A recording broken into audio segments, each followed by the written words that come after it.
And one time I was here, there's something sitting right over there and blending in with a tree at shoulders.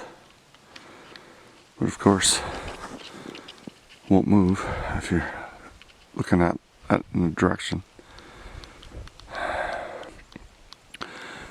This is also where I was making soups down here, and I swallowed some the wrong way. And because you know how you try to clear your throat, and then I got response over in that tree line over there, clearing something grunting back at me. He was asking if you needed help. Yeah, the Heimlich, a hindy lick. Worked pretty quick on those, did you? For you? Yeah, pretty cool.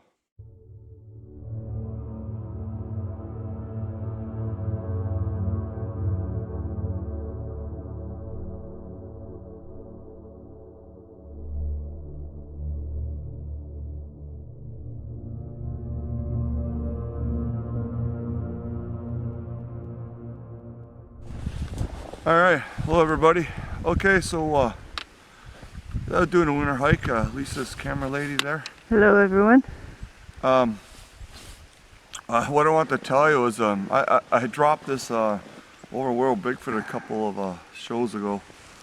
How I hit a Bigfoot with a snowball. Really? True, yeah, true story. When did you do this? Okay. Oh, this down that hydro cut, like 2 or 3 towers. There's a bit of an inlet where the trees open up, and that's right where the area where I first started encountering them.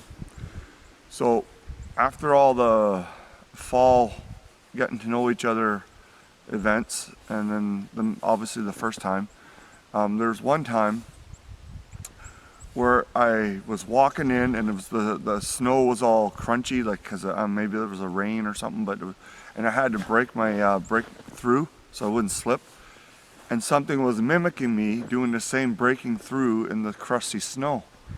So it followed me to that area, and then when I was there, I decided to teach them how to make snowballs and throw them, right? Because they throw like this, but I didn't know if they've ever knew how to like make snowball falls. Maybe they seen kids in the backyard having a snowball fight or something, but not the first time I taught them stuff like this. I taught them how to play catch by Nerf football, but that's another story.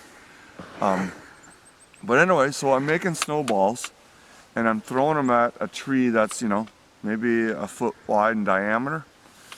So the first 3, I hit the tree, but the 4th one, I went wide right, and it still broke.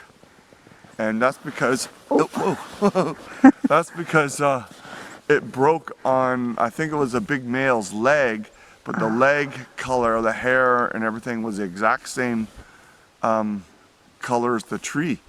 And they're doing their little blend thing.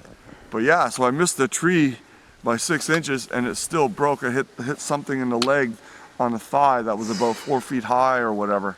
Yeah. But this part of the leg was 4 feet high, so it still had the rest of the leg, and then the torso and shoulders and head. Yeah. So that's a true story, and if you just want to point down there, about 2 or 3 of those towers, there's an inlet, and it's dangerous right now.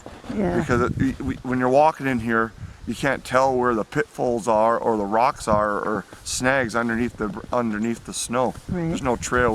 We just broke trail to get in here. That way, I was just mentioning when I was just filming some scenery, I've caught them not moving but sitting there watching me make lunch or something over here in a little rock shelf. But as I was saying, one time I swallowed some soup wrong. I started coughing, and I started to get cough response or grunt response from the tree line on the other side of the meadow. There's a little kind of wetland area, but kind of like a meadow. But this is also where I brought Dr. John and my son Derek. He was a cameraman that day. We parked up there and came in this way, And right when we were getting over here, and then in the footage after, there was a 4-foot juvenile gray one watching us in the trees while we were looking out on the overlook. So right away we had watchers, and then we hiked all the way in to that opening area where there was a barrier that they built, multiple branches put together. It was so strong that the quadders or whatever, when they're hunting, they just go around it. They didn't want any bother trying to run it down or anything. They've also built the shelters and stuff. They built like a kind of a blind to watch me so their little ones could get closer and watch me. Yeah. But I'll post that stuff later. But yeah, anyway, so this is the area where I showed Sasquatch how to throw snowballs, and I actually hit one in the leg accidentally, and I was expecting something to come back. You know what I mean? Maybe a snowball back that would knock me off my... I was wondering if you had taught them well enough that they'd want to retaliate. No. Well, I think they knew it was an accident because I missed the tree, right? Yeah. Because there was more than the one there. There was Yeah. a female down a little ways, and then I think there was a brown one to the left. And then there's other ones, obviously. But yeah, I was just throwing, and then I had a miss, and it broke. It still broke, even though I missed the tree by 6 inches. And that's just right down there about, I don't know, wow, like 15 years ago, or maybe less, depending on which winter it was. Yeah. But this is one of like 10 spots I used to go, and everybody's always asking me, where's your location? Where's your location? You know what? My location is wherever I am, because they can show up wherever you are. And They so want to, it's yeah. not that you have to have a good remote location for them, but what's more importantly, if they like you and they want to interact. If they don't like you, they won't do anything. They might follow you and pace you out, or it'll get aggressive. But usually they wait for dark, and you can't get any footage of that, so you might get some audio. Yeah. But yeah, the famous snowball incident right here, Yeah. right here in Northeast Ontario. Yeah. But anyway, thanks for watching. I'll see you again.